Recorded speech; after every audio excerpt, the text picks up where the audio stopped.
एक कविता है, क्या है? चलना है दूर मुसाफिर, चलना है दूर मुसाफिर, गहरी नींद तू सोवे क्यों, नदिया गहरी नाव पुरानी, तो किस विधि तू पार होवे रे। चलना है दूर मुसाफिर, गहरी नींद तू सोवे क्यों, मतलब तुमको बहुत दूर जाना है, काहे के लिए गहरी नींद सो रहे हो। नदिया गहरी नाव पुरानी, नदिया क्या है? पूरा जीवन क्या है तुम्हारा, बहुत गहरा है, संसार बहुत गहरा है, और नाव तुम्हारी पुरानी, ये शरीर तुम्हारा बहुत जर्जर हो गया है। जर्जर मतलब बहुत पुराना हो गया, संसार के अकॉर्डिंग नहीं है, तो तुम किसकी ताक में बैठे हो।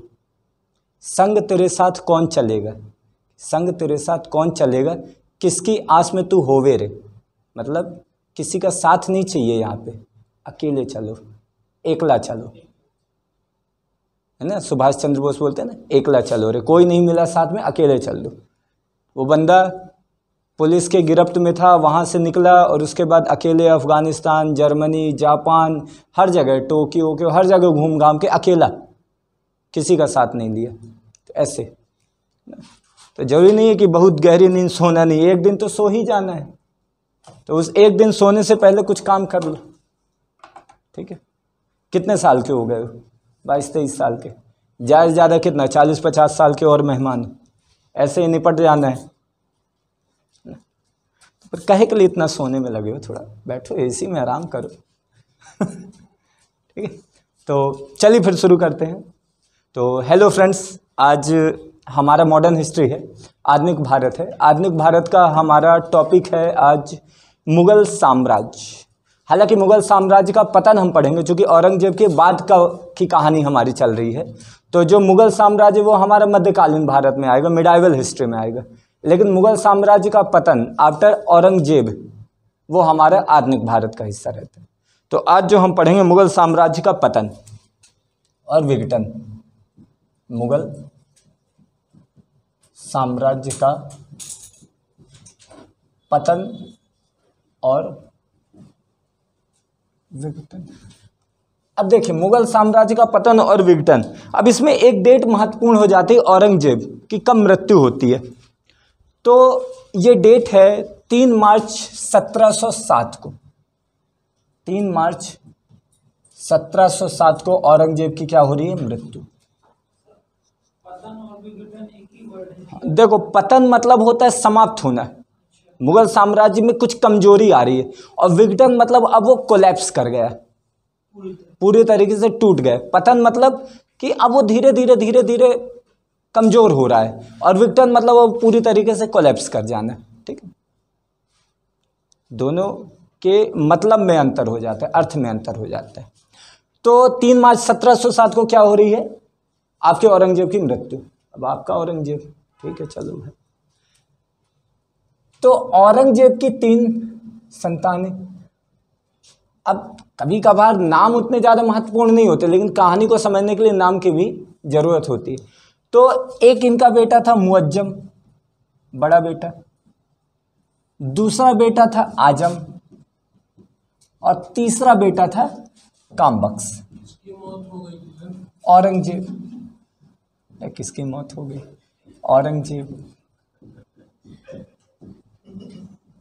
औरंगजेब निपट लिए 1707 को, ठीक है। और औरंगजेब का खत्म होना ही मुग़ल साम्राज्य के पतन की शुरुआत, कि भैया उनके बाद तो अब कुछ बचा ही नहीं, ठीक। तो 3 मार्च 1707 को औरंगजेब की मृत्यु हुई। उसके बाद ये उनके 3 बेटे हैं, मुअज्जम, आजम और कामबख्श। अब देखो, औरंगजेब को पता था कि हमारे लड़के किसी काम के नहीं हैं, सारे लोग बिल्कुल लड़ मरेंगे, इस चीज़ के बारे में मालूम था। तो औरंगजेब होशियार था, उसने पहले ही बोल दिया कि आने वाले समय में तीनों आपस में लड़े ना, तो उसने एक वसीयत लिख करके चला गया कि भैया सगले लड़कों को कौन कौन सी चीज़ मिलनी चाहिए। तो इन्होंने बोला कि जो मुअज्जम है, मुअज्जम को कितने मिलने चाहिए, 12 सूबे। बोले कि भाई 12 सूबे मिले, और इसकी राजधानी कौन सी होनी चाहिए, दिल्ली। मतलब दिल्ली राजधानी, और दिल्ली के आसपास का क्षेत्र किसको मिलेगा, मुअज्जम को मिलेगा। आजम को बोला गया कि भाई तुमको मिल जाएगा आगरा, तुमको मिल जाएगा दक्कन के सूबे, तुमको मिल जाएगा मालवा और गुजरात, ठीक है। आगरा, दक्कन का सूबा, मालवा, गुजरात, ये 4 क्षेत्र किसको मिल जाएंगे, आजम को मिल जाएंगे। कामबख्श को बोला गया कि देख बेटा, तू छोटा है, तू 2 में संतुष्ट रहे, बीजापुर और हैदराबाद। ठीक है, तो ये सूबे का विभाजन कर दिया औरंगजेब के द्वारा। अलग अलग सूबे में अलग अलग वसीयतनामे में इसने क्या कर दिया, विभाजन कर दिया। बोल दिया कि भाई मुअज्जम को दिल्ली वाला क्षेत्र मिल जाएगा, आजम को आगरा हो गया, ये दक्कन का क्षेत्र हो गया, मालवा हो गया, गुजरात हो गया, ये वाले क्षेत्र मिल जाएगा, और कामबख्श को बीजापुर और हैदराबाद। लेकिन ये नालायक लोग कहे के लिए इतने में माने। अब जब औरंगजेब की मृत्यु हुई तो मुअज्जम कहाँ था, अफगानिस्तान में। साहब ये अफगानिस्तान में था। आजम कहाँ था, अहमदनगर में। और कामबख्श कहाँ था, बीजापुर में। ठीक है, अब ये अफगानिस्तान में था, और ये अफगानिस्तान से इसने अपने आप को शहंशाह घोषित कर दिया, अपने आप को बादशाह घोषित कर दिया, और बहादुर शाह की उपाधि धारण की। जो आपको मालूम है बहादुर शाह जो शासक है वो कौन है, मुअज्जम। बहादुर शाह के नाम से इसने अपने आप को शहंशाह घोषित किया, बादशाह घोषित किया, और उसके बाद अब ये निकल पड़ा अपने भाइयों के पीछे, अब निपटाएगा अपने भाइयों को। कामबख्श ने बीजापुर में अपने आप को बादशाह घोषित कर दिया। देख रहे हो, वसीयत मिल गई, उसके बाद जो इनका पेट नहीं भर रहा है। सत्ता, पावर क्या है, सबको सेंट्रलाइज पावर चाहिए। मुगल सत्ता का केंद्रीकरण चाहिए। ये लोग अलग अलग सूबा नहीं चाहते थे, मुगल बादशाह चाहते थे। तो अफगानिस्तान में जो था मुअज्जम, वहीं पे अफगानिस्तान में इसने अपने आप को बहादुर शाह की उपाधि दी, बहादुर शाह के नाम से अपना नाम चेंज किया, और वहीं पे अपने आप को बादशाह घोषित करके अब वो निकल पड़ा कि ये अपने भाइयों को निपटाएगा। और कामबख्श ने अपने आप को बादशाह घोषित किया, लेकिन कामबख्श के बादशाह घोषित करने से कोई फर्क पड़ता नहीं था। सबसे निठल्लू यही था कामबख्श। लेकिन औरंगजेब कट्टर था, कट्टर मुस्लिम था। वो किसी भी प्रकार का मदिरा अदरक का सेवन नहीं करता था, क्योंकि कट्टर मुस्लिम में क्या है, दारू हराम है। तो इस आधार पे कट्टर मुस्लिम था। तो अब क्या हुआ, अब ये भाई साहब मुअज्जम अब शहंशाह बन गए। अब इसने सोचा कि अब अपने भाइयों को कैसे कैसे करके निपटाऊं। तो सबसे पहले इसने जजाऊ का युद्ध किया। जजाऊ, हाँ, मुअज्जम मतलब बहादुर शाह। बहादुर शाह ने क्या किया, जजाऊ का युद्ध किया, और किसके खिलाफ किया, आजम के। तो यहां पे बहादुर शाह और आजम के बीच युद्ध हुआ। ये बहादुर शाह और आजम के बीच युद्ध हुआ, जिसमें आजम मारा गया। ठीक है, यानी बहादुर शाह और आजम के बीच युद्ध हुआ, जिसमें आजम मारा गया और बहादुर शाह अपने एक भाई को निपटा दिया। वहां उसका भाई मरा और साथ में उसका लड़का भी मर गया। आजम के दोनों लड़के भी मर गए और आजम भी मर गया। तो मतलब अब आजम की तरफ से खेल खत्म, कि अब सत्ता को लेकर के इसके साइड से कोई दूसरा विरोध नहीं आएगा। दोनों नहीं लड़े रहे हैं भाई, बहादुर शाह जीत रहा है, आजम मर रहा है, दोनों मर गए। और कामबख्श बोला कि भाई ये बढ़िया है, ऐसी पॉलिसी चलनी चाहिए। ठीक है, फिर उसके बाद ये कब हो रहा है, 1707 में ये युद्ध हो रहा है, 1707। फिर 2 साल का टाइम लिया बहादुर शाह ने, फिर बीजापुर का युद्ध किया 1709 में। और बीजापुर का युद्ध किसके खिलाफ किया था, कामबख्श के। और भाई साहब इस युद्ध में कामबख्श भी क्या हुआ, मारा गया। 1707 में जजाऊ का युद्ध हुआ बहादुर शाह और आजम के बीच में, जिसमें आजम मारा गया, बहादुर शाह जीता। 1709 में बीजापुर का युद्ध हुआ, जिसमें कामबख्श मारा गया, और बहादुर शाह क्या हो गया, निर्विरोध अब शासक बन गया। ठीक है, तो अब अगला मुगल सत्ता का अधिकारी कौन, उपाधि ले ली थी इसने। नाम मुअज्जम, शहंशाह कैसा नाम लगता है, मुअज्जम नहीं अच्छा ना, तो इसलिए इसने बोला कि थोड़ा बहादुर शाह। हालांकि बहादुर अब कितना है वो वही वक्त ही बताएगा। ठीक है, तो इस तरीके से इसने 2 युद्ध किए, और दोनों युद्ध में जीत करके लास्ट में क्या हुआ, कामबख्श में मर गए। तो अब दोनों भाई मर गए ना, तो अब कोई गद्दी के लिए किसी प्रकार का कोई विरोध नहीं। अब बहादुर शाह अकेले एक क्षत्रपीय शासन करेंगे।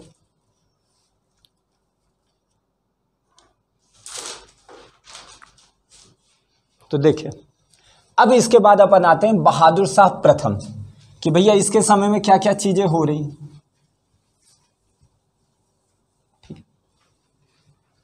बहादुर शाह प्रथम, बहादुर शाह प्रथम। इसे शाह आलम की भी, शाह आलम भी इसका नाम था, ठीक है। और खाफी खां द्वारा इसे एक उपाधि भी दी गई थी, जिसमें उपाधि का नाम क्या था? साहे बेखबर। मतलब ऐसे शाह है जो बेखबर है, साहे बेखबर। खाफी खां द्वारा इनको प्रदान किया गया था। और बहादुर शाह प्रथम 1707 से लेकर के 1712 तक इन्होंने शासन किया था, ठीक है। 1707 से लेकर के 1712 तक इन्होंने क्या किया था? बहादुर शाह प्रथम ने शासन किया था। क्लियर? जिसमें यही थे ना मुअज्जम, मुअज्जम, यानी मुअज्जम का इनाम क्या है? बहादुर शाह है। बहादुर शाह प्रथम मुअज्जम का इनाम है, ठीक है। खाफी खां द्वारा इनको, यानी खाफी खां द्वारा इनको एक उपाधि दी गई थी, साहे बेखबर। मतलब ऐसे शाह जो बेखबर रहते हैं, जिन्हें अपने राज सत्ता तक किसी के बारे में कोई फर्क नहीं पड़ रहा है, ठीक है। तो अब खाफी खां द्वारा, अब देखो, जब बहादुर शाह शासक बना तो कितने साल का है? 63 साल का, 63 ईयर का है भाई साहब। अभी 63 साल में क्या ऐसा कर लेगा? क्या लिखा है? खाफी द्वारा खाफी खां, खाफी खां लिख लो। खाफी खां द्वारा इनको उपाधि दी गई साहे बेखबर की, ठीक। भाई 63 साल के हैं, तो अब 63 साल के युद्ध की उम्र में अब ये बहुत ज़्यादा युद्ध वाला रणनीति भी नहीं अपना रहे हैं। ये मेल मिलाप और समझौते की नीति इन्होंने अपनाई। इन्होंने मेल मिलाप और समझौतेवादी नीति अपनाई थी। अब देखो, बहुत ज़्यादा औरंगजेब के टाइम पे क्या हो गया था? संकीर्ण सोच हो गई थी, नैरो थिंकिंग हो गई थी, साहे बेखबर। बहुत ज़्यादा संकीर्ण सोच हो गई थी, नैरो माइंड हो गया था ना औरंगजेब। तो उन चीज़ों से थोड़ा दूर किए अपने आप को, और हिंदुओं के प्रति सहिष्णुता नीति, यानी हिंदुओं के प्रति टॉलरेंस की पॉलिसी इन्होंने अपनाई कि भाई हिंदुओं को भी इन्होंने कुछ कुछ चीज़ें दी। अब इसके बाद आ जाता है कि भाई आखिरकार किन किन लोगों के साथ इन्होंने किस किस तरीके से संबंध रखे, जो कभी कभार आपके लिए महत्वपूर्ण हो जाता है। तो सबसे पहला आता है कि भाई राजपूतों के साथ इनके कैसे संबंध थे, क्योंकि राजपूत सबसे महत्वपूर्ण होते थे। तो राजपूतों में उस समय कौन थे? 2 राजपूत सबसे महत्वपूर्ण थे। एक थे आमेर के शासक, आमेर के शासक जय सिंह, ठीक है। आमेर के शासक थे जय सिंह। और दूसरे थे मारवाड़ के शासक, मारवाड़ के शासक थे अजीत सिंह। मारवाड़ के शासक थे अजीत सिंह। तो राजपूतों में 2 महत्वपूर्ण थे, एक आमेर के शासक, एक मारवाड़ के शासक। तो जय सिंह और अजीत सिंह। तो भैया शुरू में इसने क्या किया? शुरू में इसने ये किया कि भाई राजपूतों के ऊपर थोड़ा सा प्रतिबंध लगाना सोचा कि राजपूतों को थोड़ा अपने अंडर में लाया जा सकता है। तो इसके लिए उन्होंने क्या किया? जय सिंह के जगह इनके छोटे भाई विजय सिंह को गद्दी में बिठाया। कहाँ पे? शाह आलम इनका नाम है। दो नाम, बहादुर शाह और शाह आलम, दोनों नाम इनका है। और खाफी खां द्वारा इन्हें साहे बेखबर की उपाधि दी गई है, ठीक है। देखो, जय सिंह है, जय सिंह की जगह इनके छोटे भाई विजय सिंह को गद्दी में बिठाए। और साथ में अजीत सिंह के किले में इन्होंने क्या किया? इनकी घेराबंदी कर दी। सोचा कि भाई साहब इतने में क्या हो जाएंगे, ये डर जाएंगे और राजपूत पूरी तरीके से मुगलों के अधीन हो जाएंगे। अभी बहादुर साहब को लग रहा है कि भाई राजपूतों को अगर अपन कंट्रोल में कर लिए सारी चीजें सही हो जाएगी। लेकिन इनका अच्छा खासा विरोध हुआ। हाँ, मारवाड़, इनका अच्छा खासा विरोध हुआ। तो जब इनका विरोध हुआ तो फिर विरोध की उसमें क्या हुआ, फिर से उसके साथ इन्होंने जय सिंह को अपनी गद्दी वापस दे दी और अजीत सिंह को वहां से घेरा उठा लिया, ठीक है। क्लियर है? हाँ, देखो ये मैं बोल रहा हूँ राजपूतों के साथ संबंध कैसे थे इसके। बहादुर शाह के राजपूतों में आमेर है और मारवाड़, 2 क्षेत्र क्या है? महत्वपूर्ण है। आमेर के शासक का नाम जय सिंह है और मारवाड़ के शासक का नाम अजीत सिंह है।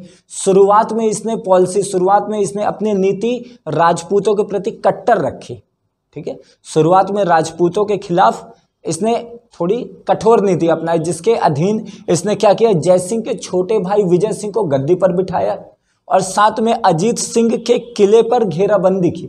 लेकिन जब इनका विरोध हुआ, और जब विरोध हुआ तो क्या किया, विजय सिंह को फिर से गद्दी से हटा दिया और उनकी जगह जयसिंह को बिठाया, और अजीत सिंह के जो घेराबंदी किया था उसको हटा दिया गया और फिर से उनको उनके सूबे वापस कर दिए, आमेर और मारवाड़। क्लियर है? राजपूतों के साथ कैसे संबंध थे शुरुआत में? हाँ क्या जी? हाँ, बहादुर शाह शासक है ना, तो बहादुर शाह के द्वारा कौन कौन से किनके साथ कैसे रिलेशन है, तो ये मैं बता रहा हूं। तो राजपूतों के साथ इस प्रकार के रिलेशन थे। मराठों के साथ,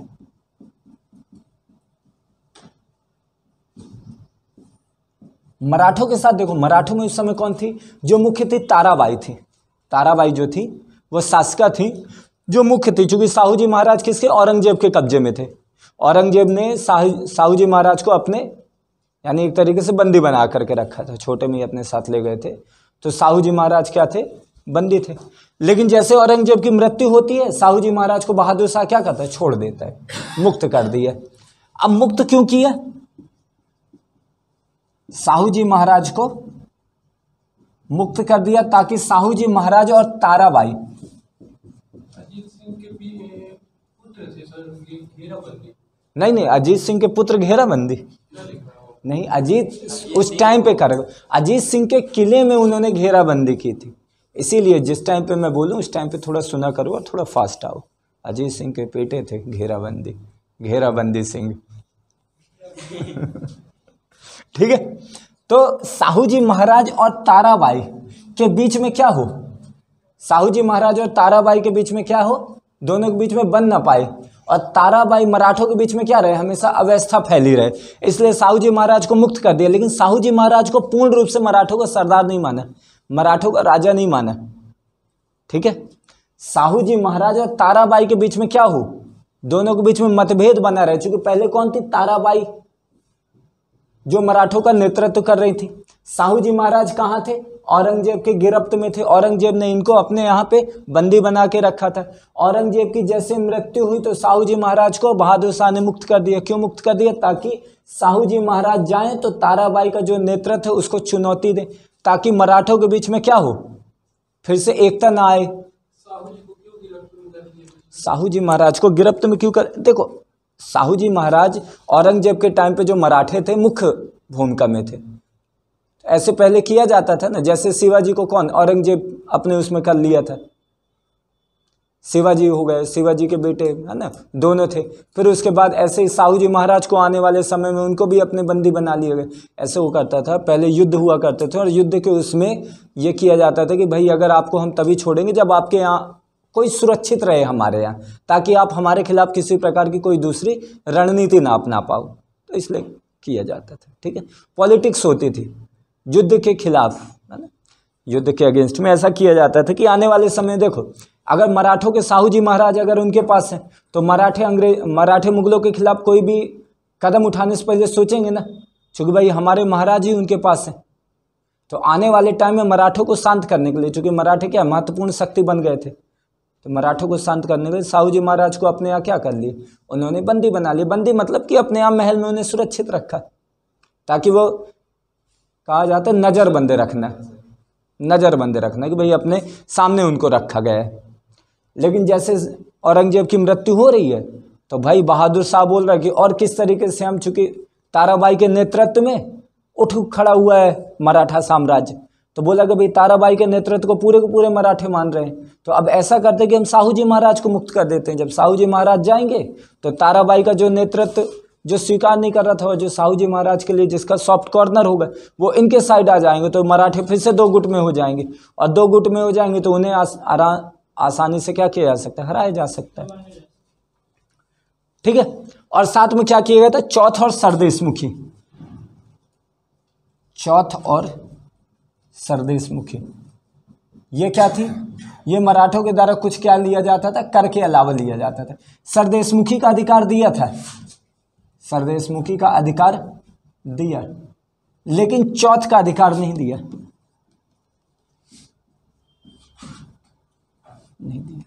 ये क्या होता था, चौथ और सरदेशमुखी ये होता था जो शिवाजी महाराज ने शुरू किया था, छत्रपति शिवाजी महाराज ने शुरू किया था चौथ और सरदेशमुखी। ये करते थे कि अपने पड़ोसी जो उनके जो राज्य रहते थे उनसे ये कर वसूलते थे। कर वसूलना मतलब उनकी आय का कुछ हिस्सा लेना, ताकि हम आपको सुरक्षा प्रदान कर रहे हैं, ठीक है। तो सरदेशमुखी में कितना रहता था, 1/10 भाग, ठीक है, नहीं 1/2 भाग किया जाता था किसका, जो वहां पे भू राजस्व होता था। और चौथ कितना होता था, 1/10 होता था। 1/10 जितनी उनकी आय होती थी, ठीक है। यानी जो पड़ोसी राज्य उनकी जितनी आय होगी, जितनी उनकी इनकम होगी, उसका 1/10 भाग आपको कितना देना पड़ेगा, और साथ में भू राजस्व का 1/2 भाग देना पड़ेगा। तो ऐसे चौथ और सरदेशमुखी वसूल करने का अधिकार था। तो जो भाई सरदेशमुखी का तो अधिकार मिला, लेकिन चौथ का अधिकार नहीं मिला मराठों के साथ, ठीक है।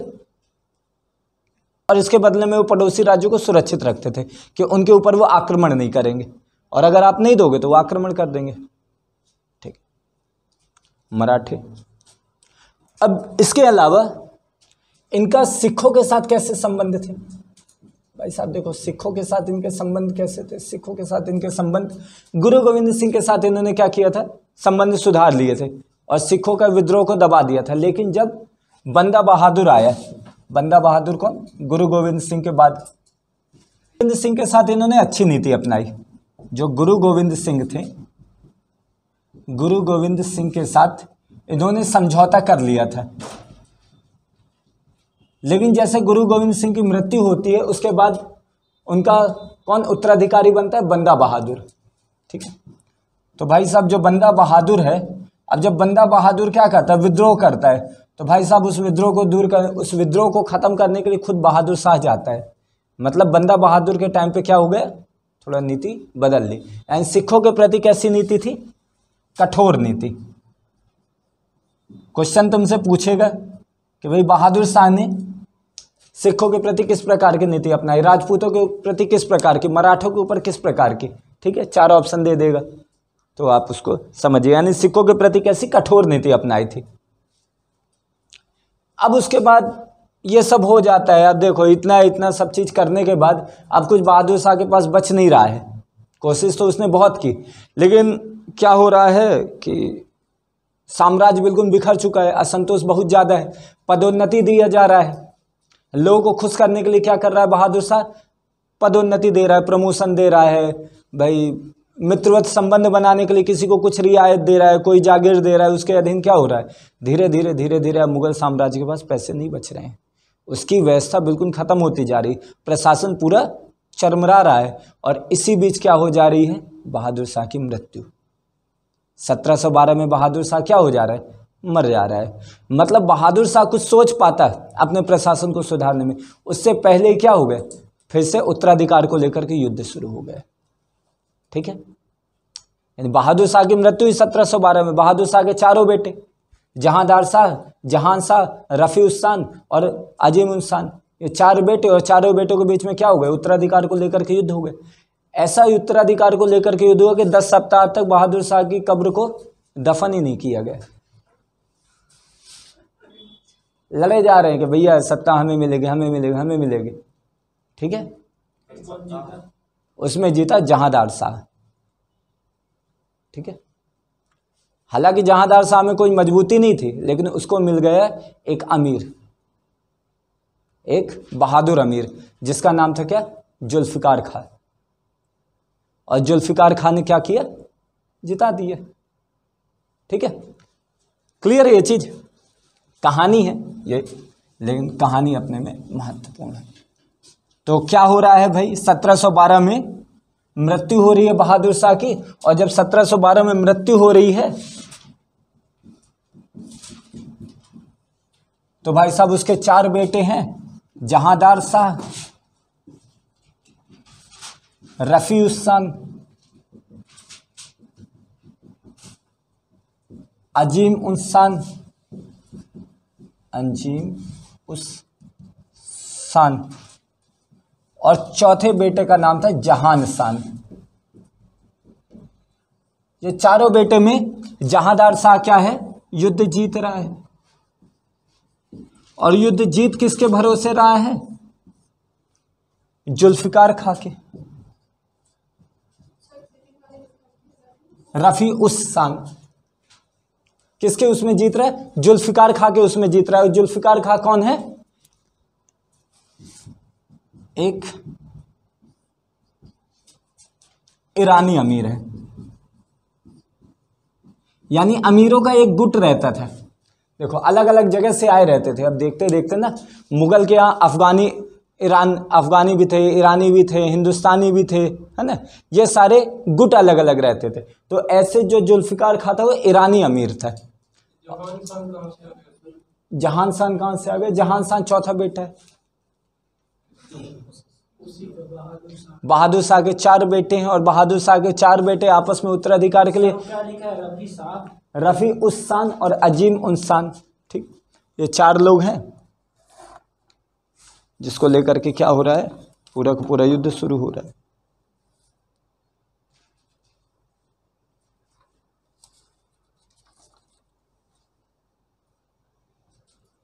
क्लियर है?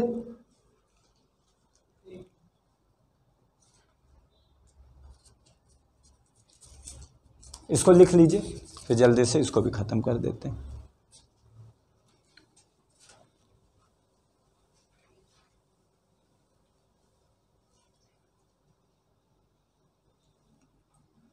ठीक है, अब इसके बाद आता कौन, जहांदार शाह। भाई साहब इसका भी शासन कोई खास नहीं, और ये एक नंबर का बेवकूफ व्यक्ति है, यानी इससे ज़्यादा बेवकूफ़ दूसरा मुग़ल सुल्तान नहीं था जितना ये बेवकूफ़ था, बहुत ज़्यादा। इसीलिए केवल एक ही साल था, 1712 से लेकर के 1713 तक, ठीक है। इसके समय में जो सुल्तान है, जो बादशाह, उसके पास किसी प्रकार की कोई ताकत नहीं, पूरी ताकत किसके हाथ में, जुल्फिकार खां के हाथ में। तो पूरी ताकत जुल्फिकार खां के हाथ में। अब जुल्फिकार खां क्या करना चाहता है, साम्राज्य को थोड़ा सा मजबूत करना चाहता है, ठीक, क्लियर। अब यहां से जो बादशाह हो रहे हैं ना, वो नाम मात्र के बादशाह हैं। बादशाहों के पास कोई ताकत नहीं है, जो उनके आसपास के अमीर लोग हैं उनके पास ताकत है। जो गुट अब यहाँ से बहुत ज़्यादा बट गए हैं कि कौन गुट वाला कब बादशाह को हटा करके अपना बादशाह खड़ा कर दे पता न चलेगा। मतलब बादशाह क्या है, कठपुतली, कि 4-5 लोग मजबूत मिले और बादशाह को बोले अरे साहब आप बनो गद्दी में, क्यों नहीं बैठ रहे हो, आपके पिता को उसने निपटाया था, अब आपकी बारी, अब आप निपटाओ। तो 4-5 लोग मिले और उसको निपटाएं, वो गद्दी में बैठ गए। फिर 4-5 मिले, उसको निपटाएं, दूसरा बैठा दी। ये चल रहा है कि जब मन कर रहा है तो उठ, तेरी जगह कोई दूसरा है। तो ये चीज़ चल रही है। तो जुल्फिकार खां, अब देखो 2 व्यक्ति, 2 राजपूत, वही जो सबसे आपके महत्वपूर्ण है, आमेर के शासक। भाई देखो जय सिंह और अजीत सिंह, भाई ये बहुत समय से मांग रहे हैं कि हमें कुछ सूबा दे दो साहब, ये कब तक हम ये आमेर और मारवाड़ में बैठे रहे। तो जय सिंह बहुत टाइम से किसके क्या मांग रहे थे, मालवा का सूबा मांग रहे थे। तो भाई जय सिंह को क्या दे दिया गया, मालवा का सूबा प्रदान कर दिया गया। और अजीत सिंह को क्या दे दिया, गुजरात का सूबा। किसके शासनकाल में, जहांदार शाह के शासनकाल में मालवा का सूबा। मालवा किस क्षेत्र में पड़ता है, आपके मध्य प्रदेश वाला क्षेत्र मालवा का पड़ता है, तो मालवा का क्षेत्र। और अजीत सिंह को गुजरात का सूबा। अब देखो ये क्षेत्र, चलो कर लो, लिख लो जल्दी, बोलने लग जाता हूँ।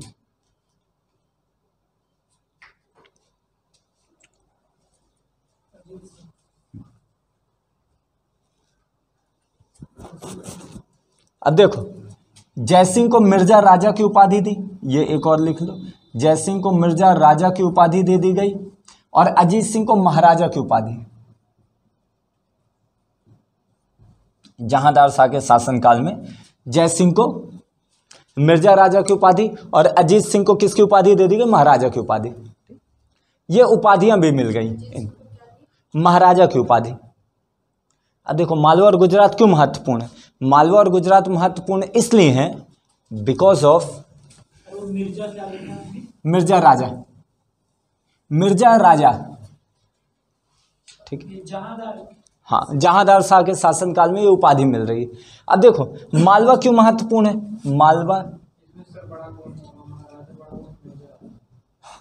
महाराजा ही बड़ा है, दोनों एक ही हैं भाई, नाम के हैं। देखो मालवा और गुजरात, अब देखो इस चीज को समझो, मालवा और गुजरात महत्वपूर्ण क्या है? मालवा अगर आपको, ये आपका जैसे इंडिया हो गया है ना, अगर आपको पोर्ट वाले एरिया पे जाना है तो बीच में आपका मालवा क्षेत्र पड़ेगा, बीच में आपका गुजरात वाला क्षेत्र पड़ेगा। तो अगर आप चाहते हो कि आप इस कोस्टल एरिया तक पहुंच जाओ, आप गुजरात के तटीय क्षेत्र तक पहुंच जाओ, ताकि आप व्यापार कर सको दूसरे देशों के साथ, ताकि या कि जो घोड़े वोड़े जैसे ईरानी घोड़े, इराकी घोड़े बहुत ज़्यादा प्रसिद्ध थे, अरबी घोड़े बहुत ज़्यादा प्रसिद्ध थे, जिनके पास ये घोड़े रहेंगे वही क्या करेंगे, वही पूरा युद्ध जीतेंगे, क्योंकि ये घोड़े अच्छी नस्ल के घोड़े थे। तो भाई साहब अगर अच्छी नस्ल के घोड़े आपको कब मिलेंगे, या कि आप व्यापार कब करोगे, जब आपको मालवा और गुजरात में आपका शासन हो। चूंकि आप यहाँ जैसे आगरा है, आगरा से होकर के, आगरा आमेर ये वाले क्षेत्र, अब यहाँ से आपको मालवा का क्षेत्र क्रॉस करके जाओगे, गुजरात का क्षेत्र क्रॉस करके जाओगे, तब आप यहाँ से कोई ना कोई व्यापार कर सकते हो। तो भाई हर एक व्यक्ति को क्या चाहिए था? मालवा चाहिए था, गुजरात चाहिए था। यही कारण है कि अकबर पूरे टाइम किससे, महाराणा प्रताप से लड़ता रह गया। क्यों लड़ते रह गए महाराणा प्रताप से? चूंकि भैया मेवाड़ वो बीच में एक रास्ता, एक पाथ देता था, जिसके माध्यम से ये गुजरात के क्षेत्र, मालवा के क्षेत्र तक पहुंचा जा सकता था, और मेवाड़ अपने यहाँ से जाने ही नहीं देता था। तो भाई साहब अगर आपको व्यापार करना है तो मेवाड़ को अपने साइड करना पड़ेगा, कैसे भी करके, या कि उन्हें अपने तरफ मिला लो, या कि युद्ध में उनको हरा दो। तो दोनों ही चीज नहीं हो पा रही थी, ठीक है। इसीलिए भाई ये भी क्या है, आमेर के शासक है, मारवाड़ के शासक है, तो इनको भी क्या चाहिए, इन्हें भी व्यापार करना है दूसरे देशों के साथ। तो इसके लिए इन्हें चाहिए क्या, मालवा और गुजरात। पहले तो इनको नहीं मिला, लेकिन अब इसके बाद चूंकि जहांदार शाह कैसा है, बिल्कुल किसी काम का शासक नहीं है, और फर्रुख से, और ये जो है आपका जुल्फिकार खां बहुत ज़्यादा नहीं उनके साथ कठोर नीति अपना पा रहे, चूंकि राजपूत अब क्या हो गए, बहुत ज़्यादा ताकतवर हो गए, ठीक। तो जब बहुत ज़्यादा ताकतवर हो गए तो जुल्फिकार खां ने क्या कर दिया, इन दोनों को मालवा और गुजरात की सूबे दे दिए, और जैसे मालवा और गुजरात के सूबे मिले, वैसे राजपूत एक बार फिर से पूरी तरीके से ताकतवर हो गए, ठीक है। इसलिए मालवा और गुजरात के सूबे की अपना महत्व है। क्लियर है यहां तक? फर्रुख सियर 1713 से 1719 तक ये क्या था, इसने शासन किया। ये भी किसी काम का शासक नहीं था, ठीक है। क्यों आखिरकार ये शासन में आए? चूंकि इसको मिल गए सैयद बंधुओं का शासन, सैयद बंधुओं का साथ मिल गया, सैयद ब्रदर्स का, और इन्हें इतिहास में किंग मेकर के नाम से जाना जाता है भाई साहब, राजा बनाने वाले। अभी आप देखोगे कैसे ये बदल बदल के राजा बना रहे हैं, किसी को भी उठाया बना दिया, ठीक है। तो सैयद बंधुओं के साथ के कारण फर्रुख सियर क्या किया, इस शासन में आ गए। सैयद बंधु में कौन कौन थे? एक था आपका अब्दुल्ला खां, और एक था आपका सैयद अली, या कि मोहम्मद अली कर लो, सैयद अली कर लो, सैयद अली, ठीक है। ये दो भाई थे, अब्दुल्ला खां और सैयद अली। ये दो भाई सबसे ज़्यादा महत्वपूर्ण व्यक्ति बन गए थे, ठीक है। भारतीयों के गुट में सबसे ज़्यादा महत्वपूर्ण, ये कैसे हैं, भारतीय अमीर हैं, ठीक है, हिंदुस्तानी अमीर।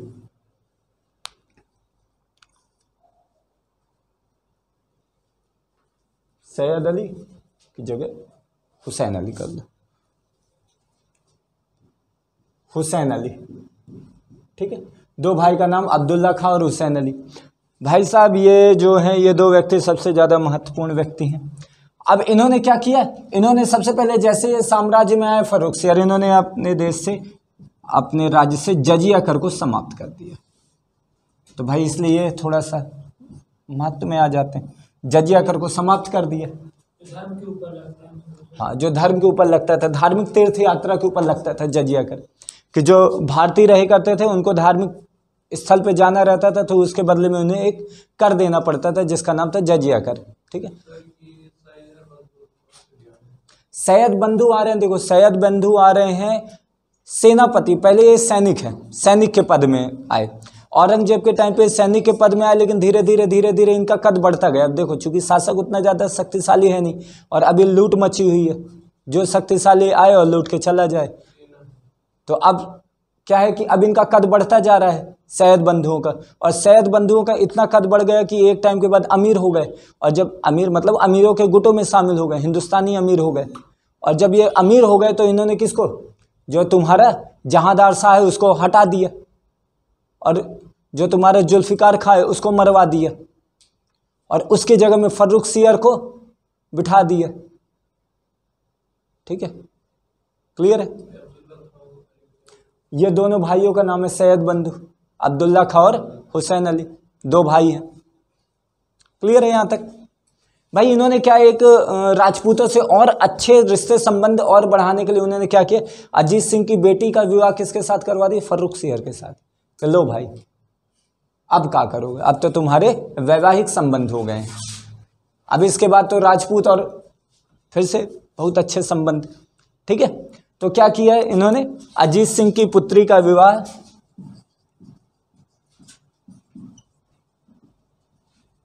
अजीत सिंह की पुत्री का विवाह किससे करा दिया, फर्रुख सियर से, ताकि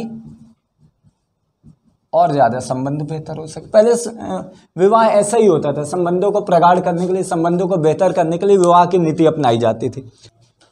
नाम की रानी है। अब देखो धीरे धीरे क्या हुआ, सैयद बंधुओं की बहुत ज़्यादा शक्ति बढ़ती गई, तो उनके जो राज दरबार है वहाँ पे और जो गुट हैं वो सक्रिय हो गए, जिसमें एक कौन था प्रमुख, चिनकिलिच खां।